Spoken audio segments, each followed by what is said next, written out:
नमस्कार। आपके अपने YouTube चैनल चालिया स्मार्ट स्टडी में हार्दिक अभिनंदन व स्वागत। हम बहुत ही महत्वपूर्ण हिंदी व्याकरण का टॉपिक क्रिया और क्रिया के बारे में अध्ययन कर रहे थे। क्रिया नोट्स टाइप है, बहुत ही महत्वपूर्ण और इम्पोर्टेंट है। आपने देखा होगा कि क्रिया हर भर्ती परीक्षा में आती रहती है, हर भर्ती परीक्षा के लिए इम्पोर्टेंट है और साथ में कक्षा में पढ़ने वाले विद्यार्थियों के लिए भी बहुत ही महत्वपूर्ण और इम्पोर्टेंट है क्रिया का टॉपिक। तो हमने इससे पहले वाले क्लास में क्रिया की परिभाषा के बारे में पढ़ा। क्रिया के कितने भेद होते हैं, जो 3 क्रम के आधार पर, प्रयोग के आधार पर और काल के आधार पर। तो हमने क्रम के आधार पर क्रिया अकर्मक और सक्रमक होती है, इसके बारे में हमने अच्छी तरीके से उदाहरणों के माध्यम से इसको समझा था। ये नोट्स बहुत ही महत्वपूर्ण इंपॉर्टेंट है और ये सभी उदाहरण भर्ती परीक्षा में आए हुए हैं, आगामी भर्ती परीक्षा में पूछे जा सकते हैं। और ये नोट्स हैं जो 6 से 12 तक जो हिंदी व्याकरण और रचना होती है, उन्हीं का सहयोग से इनका निर्माण किया गया है, जो आप सभी के लिए बहुत ही महत्वपूर्ण और रामबाण साबित होंगे। तो आप अच्छी तरीके से इनका अध्ययन करें, अंत तक बने रहें, क्योंकि अंत में आप महत्वपूर्ण उदाहरणों को भी देखते हैं। क्लास अच्छी लगे तो लाइक करें, शेयर करें। तो आज हम क्रिया का दूसरा जो महत्वपूर्ण बिंदु है, प्रयोग या रचना के आधार पर क्रिया के भेद, उनका अध्ययन करते हैं। प्रयोग व रचना के आधार पर क्रिया को 8 प्रकार के, इन 8 भागों में बांटा गया है। पहली है सामान्य क्रिया, दूसरी है संयुक्त क्रिया, तीसरी है पूर्वकालिक क्रिया, चौथी है प्रेरणार्थक क्रिया, पांचवी है नाम धातु क्रिया, छठी है कृदंत क्रिया, सातवीं है सहजातीय क्रिया और आठवीं है सहायक क्रिया। तो इन बहुत ही महत्वपूर्ण 8 प्रकारों के आधार पर क्रिया, प्रयोग व रचना के आधार पर हम इनका अध्ययन करते हैं। तो आज ये क्लास बहुत ही महत्वपूर्ण रहने वाली है। तो सबसे पहले है आज सामान्य क्रिया कौन सी होती है। जब किसी वाक्य में प्रयुक्त क्रिया सामान्य स्थिति का बोध कराए, अर्थात कोई क्रम के सहित या क्रम से रहित प्रयुक्त होकर सामान्य स्थिति का बोध कराए, सामान्य क्रिया कहलाती है। जैसे उदाहरण के तौर पर देखते हैं, कुत्ता भौंकता है, बच्चा खेलता है, सोहन पुस्तक पढ़ेगा, रजनी गाना गाएगी, बच्चे आएंगे, हम सभी जाएंगे। तो ये सभी जो उदाहरण हैं वो सामान्य क्रिया के हैं, जो प्रयुक्त क्रिया में सामान्य स्थिति का बोध कराया जा रहा है। कोई क्रिया क्रम से रहित भी है तो उसके सहित भी है, तो ये सामान्य क्रिया होगी। अब बात करते हैं दूसरी बहुत ही महत्वपूर्ण क्रिया, संयुक्त क्रिया। जब किसी वाक्य में 2 भिन्नार्थक क्रियाएं प्रयुक्त हो तो उन्हें संयुक्त क्रिया कहते हैं। अब बात करते हैं संयुक्त क्रिया कैसे, उदाहरणों के माध्यम से समझते हैं। ये सभी उदाहरण आए हुए हैं। मोहन पुस्तक पढ़ चुका होगा, तो ये संयुक्त क्रिया है। मैना खाना पका चुकी होगी, कुछ लोग अभी सो रहे होंगे, वह हर रोज़ आया करता है। तो ये उदाहरण है वो संयुक्त क्रिया का बोध करा रहे हैं। जो जब किसी वाक्य में 2 भिन्नार्थक क्रियाएं प्रयुक्त हो तो उन्हें संयुक्त क्रिया कहते हैं। तो इसमें 2 भिन्नार्थक क्रिया है, यानी खाना पका चुकी होगी। इसके बाद में हमारा तीसरा है बहुत ही महत्वपूर्ण, इम्पोर्टेंट है, पूर्वकालिक क्रिया। अब पूर्वकालिक क्रिया की बात करते हैं। तो पूर्वकालिक क्रिया में जब किसी वाक्य में 2 भिन्नार्थक क्रियाएं प्रयुक्त हों तो क्रिया पहले संपन्न होती है, वह पूर्वकालिक क्रिया कहलाती है। यानी बात करते हैं कि जब किसी वाक्य की बात की जा रही है और जिस वाक्य में 2 भिन्नार्थक क्रियाएं होती है, दोनों भिन्नार्थक क्रियाओं में पहले संपन्न होती है, वह पूर्वकालिक क्रिया कहलाती है। जैसे उदाहरण के तौर पर बात करते हैं, हिमांशु खाकर सो गया, तो खाकर सोना पूर्वकालिक क्रिया है। पूजा पढ़कर सो गई, मनीष पूजा करके विद्यालय गया।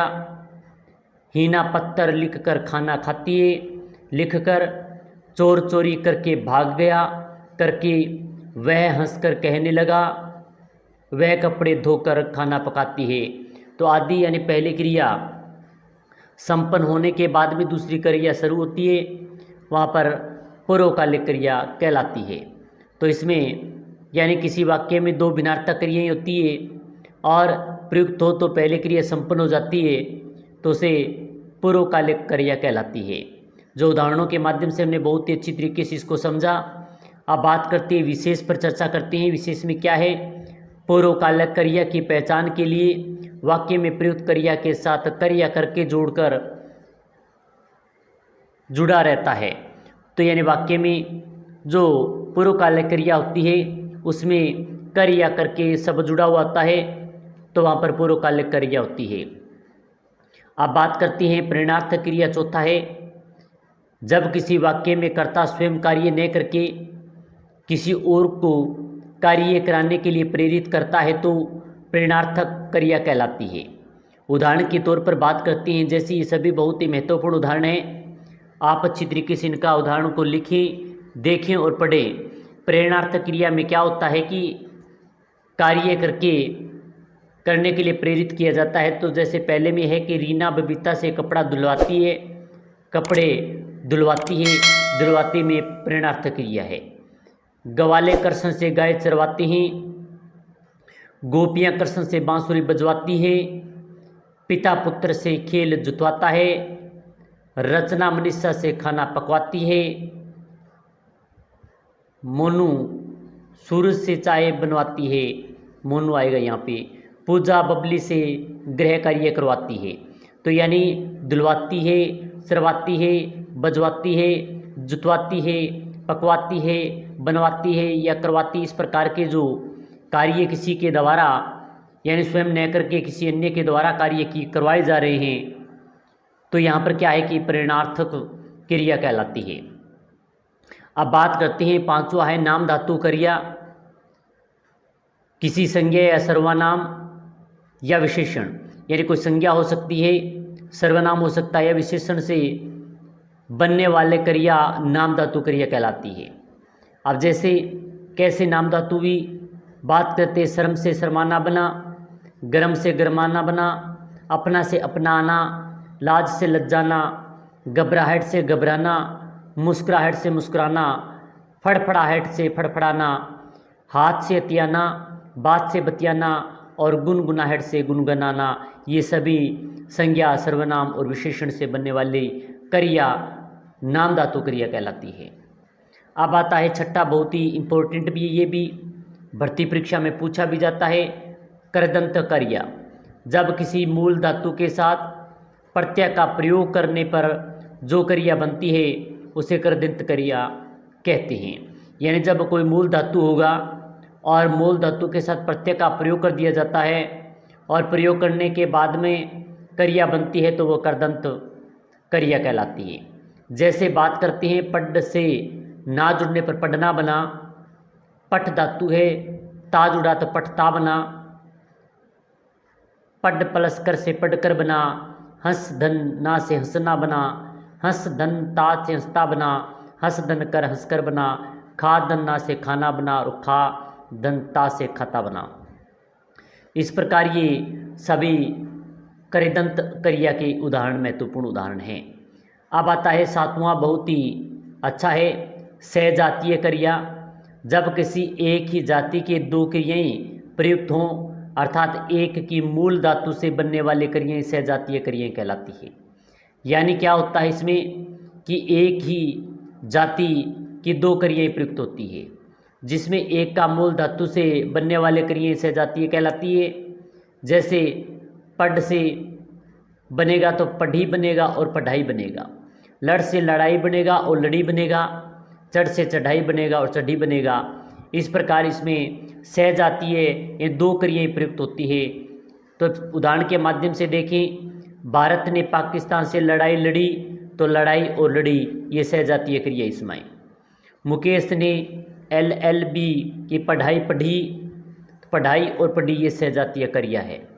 संतोष ने हिमालय पर चढ़ाई चढ़ी, तुलसीदास ने रामचरितमानस की रचना रची, तो रचना और रची ये सहजातीय क्रियाओं के महत्वपूर्ण उदाहरण हैं।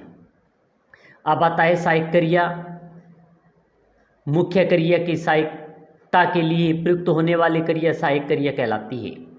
अब कैसे, रोगी ने दवा ली है, नानी ने खाना खाया है, वह आया हुआ था, मैं गया हुआ था, कोरोना फैल रहा है, वह सो रहा है।